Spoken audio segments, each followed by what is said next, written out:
Hello, and welcome back to our channel. Today, we are diving into the world of negotiation with a book that has been making waves in the business and self-improvement communities. Get ready to learn the strategies and tactics to become a master negotiator. In this video, we will be summarizing the key points and takeaways from the book, Never Split the Difference by Chris Voss. So, let's dive into the summary of this incredible book. But before we dive into the content, I kindly request a moment of your time to appreciate this video by liking it, subscribing to the channel, and ringing that notification bell. Your support means a lot to me. Thank you so much. Negotiation is a skill that we all use in our daily lives, whether we realize it or not. Chris Voss, a former FBI hostage negotiator, brings his expertise to the table in this eye-opening book. The premise is simple. In any negotiation, you should aim for a win-win situation rather than settling for a compromise. Voss reveals his tried and tested tactics for getting what you want while still leaving the other party satisfied. The cornerstone of Voss's negotiation strategy is what he calls tactical empathy. This involves understanding and acknowledging the emotions and motivations of the other party. By actively listening and showing empathy, you can create a connection that will ultimately lead to a more successful negotiation. Voss emphasizes the importance of listening more than speaking and asking open-ended questions to gather information. One of the most powerful tools in Voss's arsenal is the mirroring technique. This involves repeating the last few words of what the other person has said, which encourages them to keep talking and reveals valuable information. Additionally, Voss introduces the concept of labeling, where you verbalize the other party's emotions or fears to show that you understand their perspective. Never Split the Difference is one of the best negotiation manuals ever written, explaining why you should never compromise and how to negotiate like a pro in your everyday life as well as high-stakes situations. Never Split the Difference by Chris Voss and Tal Raz is a negotiation guide that teaches readers effective communication skills to reach mutually beneficial agreements. The authors share real-life examples and tactics used in high-pressure situations, helping readers become more successful negotiators. Never Split the Difference is your guide to getting what you want. Drawing on FBI strategies, it offers hands-on advice for how to negotiate your way to success. Whether it's in the office, the home, or a hostage standoff, Chris Voss is a former lead kidnapping negotiator with the FBI. He's the founder of the negotiation consultancy The Black Swan Group and has taught negotiation courses everywhere from Harvard to MIT Sloan School of Management. Tal Raz is a journalist and co-author of the New York Times bestseller Never Eat Alone. Never Split the Difference is a captivating book that offers valuable insights into the art of negotiation. Here's why this book is a must-read. With its practical strategies and real-life examples, it equips readers with effective negotiation tactics that can be applied in any situation. The book delves deep into the psychology behind negotiations, providing valuable insights into human behavior and how to leverage it to your advantage. Through the author's engaging storytelling and personal experiences as an FBI negotiator, this book keeps readers hooked and eager to learn more. When I talk about negotiating, what comes to mind? Maybe someone in a corporate boardroom or the police trying to negotiate a hostage situation. But did you know each one of us negotiates on a daily basis? It happens at home, with friends, with kids, or out shopping. This is because negotiation is any interaction that you have with a specific outcome in mind. Negotiating probably looks like asking your boss for a raise and he doesn't want to give it. Or when your spouse wants to go to the usual restaurant and you want to try something new. If you're a parent, it can be getting your kids to eat their broccoli before they can have their dessert. Now that you understand what it is, it's time to learn how to actually become successful at it. Like most people, you probably fail to convince the people around you on a regular basis. This is where former FBI international kidnapping negotiator Chris Voss comes in with his book Never Split the Difference.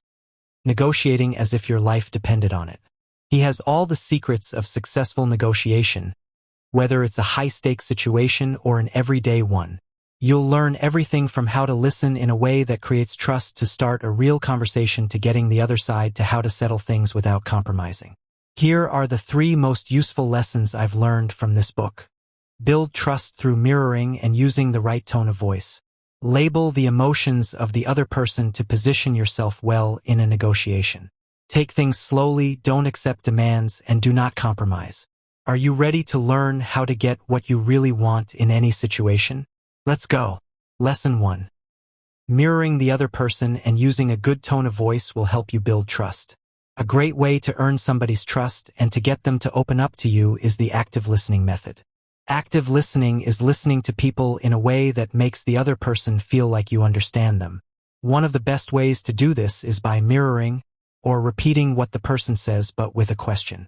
When they do this, you can tease more tidbits of information from the other party. The other person is more likely to talk because mirroring makes them feel like you're similar to them. This feeling will help them trust you, which in turn makes them more likely to talk and find a solution. The tone of your voice is also an important aspect of garnering trust. Have you ever been offended not because of something someone said, but because of the way they said it? If you worry about the other person getting nervous or upset, try using a deep and soft voice that is reassuring and slow. This will comfort them and make it more likely they'll share information.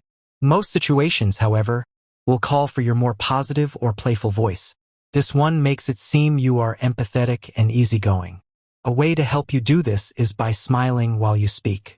It comes through in the way you talk and puts others at ease. Lesson 2. State the other party's feelings to gain tactical empathy. When you want to negotiate with someone, don't ignore their emotions, but rather show empathy for your advantage. This doesn't mean you have to agree with them, it just means that you are trying to see things from their perspective. By understanding their feelings and stating them, you can position yourself better in the negotiation.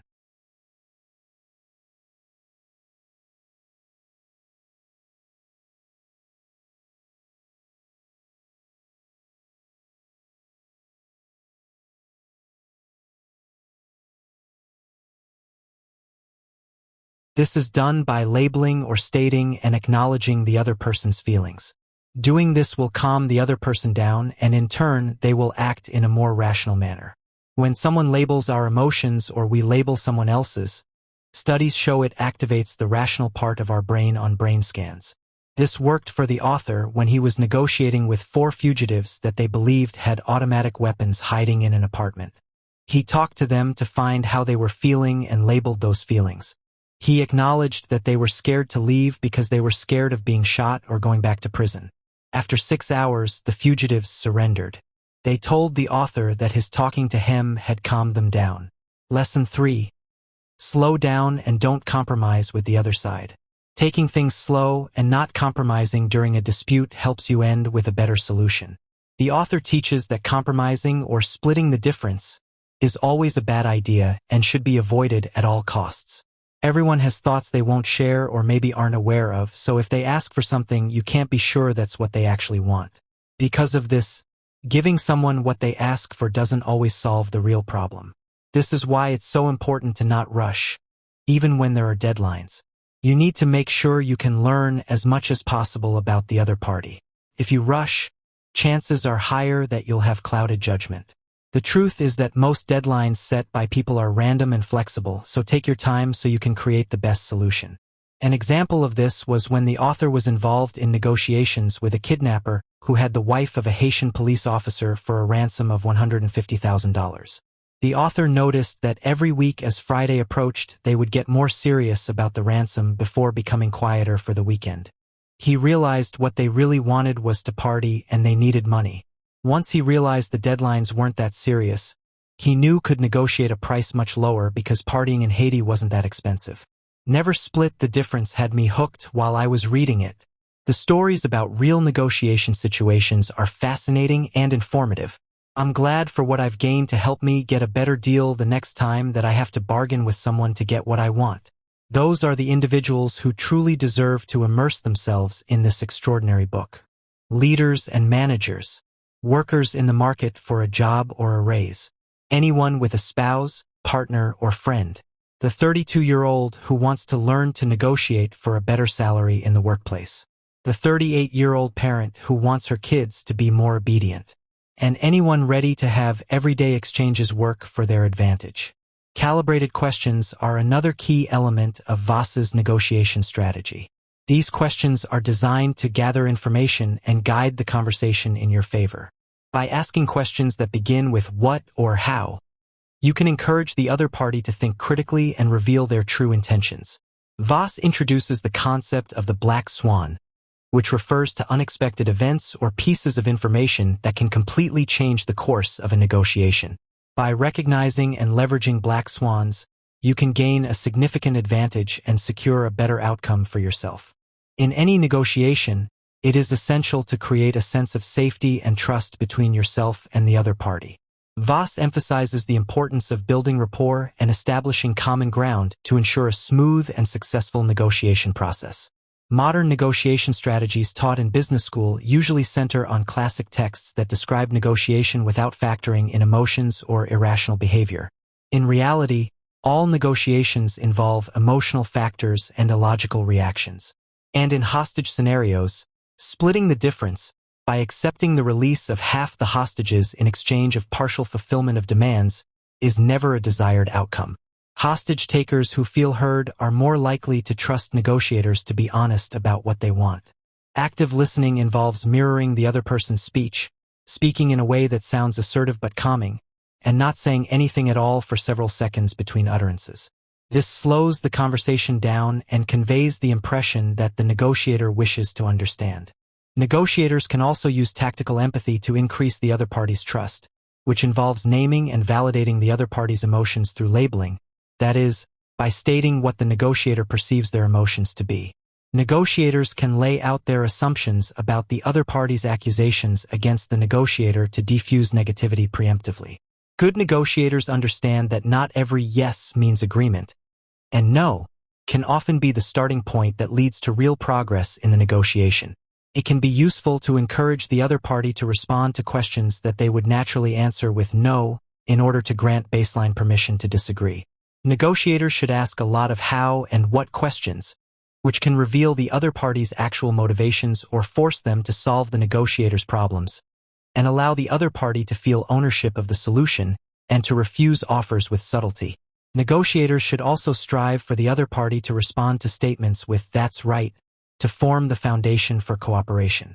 Once negotiators can get the other party to respond with "that's right," they know that they are seeing eye to eye on the situation and can start to work toward a solution. A negotiator can make offers that include odd, specific numbers, carefully revealed deadlines, and extreme initial anchor offers that are far above or below the goal, all of which influence the other party unconsciously to cooperate. Haggling is inevitable in some negotiations, and who wins the bargaining depends on the bargaining styles of the participants. Negotiators often use the Ackerman model for each step of a haggle, which makes the other party think the final offer is the most they can get. The biggest breakthroughs occur when negotiators discover black swans, factors that are not clear at the start of the negotiation but which turn out to completely change the outcome. These can be religious beliefs, loss of power, or previously unknown monetary considerations. The best preparation for a negotiation is a one-sheet that summarizes the situation and the best and worst case scenarios, lists questions to ask using the words how or what, identifies the accusations the other party might level, anticipates deal-killing factors, and suggests items other than cash that can be leveraged in the negotiation. Here are the most useful lessons from this book. Negotiators can gain an advantage by learning to manage emotions. Negotiators must practice active listening techniques to make the other party feel a sense of trust. To gain trust and uncover hidden obstacles, good negotiators can learn to practice empathy for the people with whom they negotiate. The best way to get the other party in a negotiation to be willing to agree to a solution is to summarize and repeat their concerns in a way that will make them say, "That's right." The word "no" can be a powerful tool in a negotiation when it reveals previously unknown points of contention.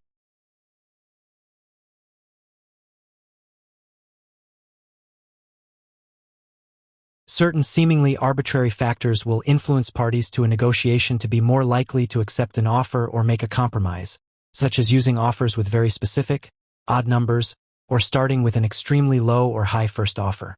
If negotiators ask questions that begin with the words how or what, they can convince the other party to solve shared problems. How questions can also ensure that an agreement is authentic. A majority of communication is nonverbal, so negotiators must be able to interpret tone of voice and body language to ensure accuracy. Bargaining and haggling depends on the negotiator styles, which can be assertive, analytical, or accommodating. Each style can be more successful when a negotiator uses progressive offers that make the other party think they are getting as much as possible. Black swans are hidden factors that can completely change the negotiation if discovered and leveraged. A successful negotiation requires thorough and specific preparation for how to proceed with the other party based on all available prior knowledge. Negotiators can gain an advantage by learning to manage emotions. The leading book about negotiation at business schools is Getting to Yes by Roger Fisher and William Ury.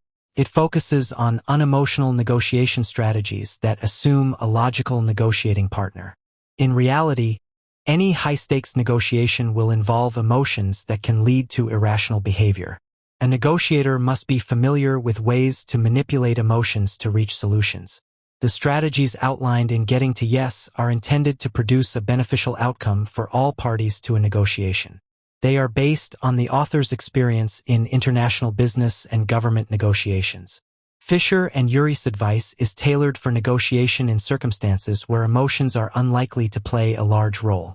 Such circumstances are more common in international diplomacy or contract negotiation. In these circumstances, an emotional negotiator would be considered too unprofessional to work in the field. The average person, on the other hand, will take some things personally, such exceptionally low bids on their prized possessions, and will act vindicatively against the other party in a negotiation. Because it is intended for more steely professionals, Getting to Yes does not recommend how to manage these situations and emotions. Negotiators must practice active listening techniques to make the other party feel a sense of trust. Active listening techniques work to make certain the negotiating partner feels heard, which in turn helps to persuade them that the other negotiator will treat them fairly. An active listener speaks gently but with confidence, mirrors the other person's wording, and allows seconds-long silences between speech. This model of the negotiator who practices active listening techniques runs counter to the Hollywood trope of the hard-boiled hostage negotiator in blockbuster movies such as Speed and Die Hard. This is usually a no-nonsense person who is willing to shout at the hostage-taker, tell the hostage-taker what to do, interrupt, or even refuse to negotiate at all until the hostage-taker agrees to a first term of agreement. But a brash negotiator would be unable to gain the trust of a hostage-taker and would not make that person feel heard or understood. The stereotypical action movie negotiator, often a man, would also be unlikely to hear the details that would allow him to find a peaceful resolution to the standoff, something that calm yet assertive negotiators will grasp because they have taken the steps to slow down the interactions and hear everything the hostage-taker says in order to properly understand motives and strategize accordingly. Have you ever felt like you came out on the losing side of a discussion, whether it was at home or in the workplace? Have you ever felt that you didn't know how to get what you wanted out of a negotiation? If so, you're in the right place. This insight highlights how negotiation comes up in your everyday life. It walks you through several techniques that'll arm you with the confidence and skills to make the most out of your negotiations and keep your losses to a minimum. It won't teach you problem solving. Conflict is, to some extent, inevitable, but it will give you the tools to get the results you want, drawing on the expertise of Chris Voss, a former lead FBI negotiation expert. In this insight, you'll also learn which emotional characteristic is your strongest weapon, what kind of voice to use when negotiating, and how labeling can save lives. Let's continue exploring the additional key takeaways of the book to gain further insights and knowledge. 1. Negotiation is a part of life, and there's more to it than rationality and intellect. Let's start by laying some common ground. Negotiation is not just something reserved for lawyers, corporate boardrooms, and the FBI. It's a part of everyday life. It happens at work and with friends, your partner, and even your kids who beg to stay up past their bedtime or have one last try at a video game level. Every time there are two or more people who want different outcomes from the same situation, negotiation comes into play. So what makes for a successful negotiator? Well, accepting that your life is filled with and fueled by negotiation is the first step. There are lots of ways to negotiate, but the most effective techniques incorporate human nature. Connecting with others in a psychologically conscious way will help you understand your own mind as well as your peers' motives, which will give you a significant advantage. Let's see how. For years, negotiation theory was based on the assumption that people acted rationally. But more recent studies, like the one by Amos Tversky and Daniel Kahneman, revealed that the majority of people actually act irrationally and unpredictably. That's because their behavior is governed by a series of psychological mechanisms called cognitive biases. There are over 150 of them. But the main point is this: people act instinctively, emotionally, and irrationally. Even rational thoughts are often influenced by irrational ones. And since rational thoughts take longer to formulate, people tend to default to irrationality. Just think about how you came up with that perfect comeback or answer to a discussion minutes or hours after it ended. There's one key technique to negotiating effectively, and that's listening. In order to gain knowledge of how a person thinks and feels, you have to listen actively, strategically, and empathetically. Let's look at some techniques to put this active listening into practice. 2. Apply active listening techniques to your everyday interactions to build trust. Cheeseburger, no onions, sure. And for you, have you ever experienced this situation where a waiter repeats your order after you say it? This is called mirroring, and it's a technique you can use to develop trust with someone. Trust is a key element in negotiation. It'll give you information about how the other person thinks and feels. And by understanding their wants and needs, you'll be able to predict how they'll act. This is where active listening comes in. 3. Emotion and empathy are tools you can use to create trust. Listening can shed light on someone's emotions, the main instruments for a successful negotiation.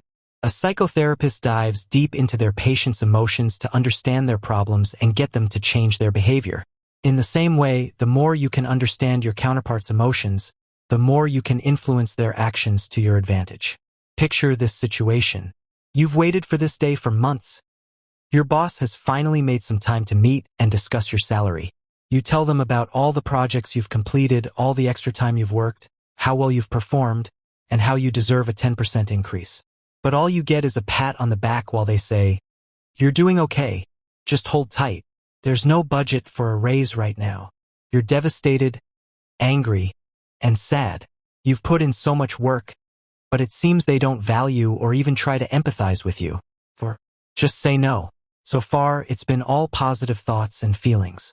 You should have a pretty solid toolkit of techniques to generate trust in your counterpart, which will help you gather information about their wants and needs and direct the negotiation to where you want it to go. Now let's get into the negative side. We'll start by talking about a tiny word we all fear: no. This negative word can be the end of so many ideas. A buzzkill, a fun stopper. But for a negotiator, it can be a fundamental weapon when used right. So far, it's been all positive thoughts and feelings. You should have a pretty solid toolkit of techniques to generate trust in your counterpart, which will help you gather information about their wants and needs and direct the negotiation to where you want it to go. Now let's get into the negative side. We'll start by talking about a tiny word we all fear: no. This negative word can be the end of so many ideas. A buzzkill, a fun stopper. But for a negotiator, it can be a fundamental weapon when used right. 5. Don't compromise, don't give in, and never, ever split the difference. Maybe you've been taught that the best outcome for a conflict is one where both parties meet halfway or split the difference. But this can lead to dissatisfaction for everyone involved. Meeting halfway also exposes you to the possibility of being pushed into a corner. That's why we're going to explore ways to avoid compromise and instead create leverage in your favor. First up, time. Time is an immensely powerful tool that can cause tranquility or anxiety. In negotiations, you can use time to create pressure. By establishing deadlines, you can force your counterpart to make rushed decisions because they're afraid of losing something in the future. At the same time, most deadlines are flexible. Knowing this, you can confidently use time to your advantage. 6. Find the black swan and use it to your favor. Black swans were once thought to be mythical creatures until they were discovered by Europeans in an expedition during the 17th century. As a metaphor, a black swan represents the discovery of something unforeseen, surprising, presumed to be impossible. In a negotiation context, a black swan represents the appearance of an unpredictable piece of information. Being able to identify and use black swans to your favor is a critical skill that'll allow you to generate breakthroughs in your negotiations. Let's discover how.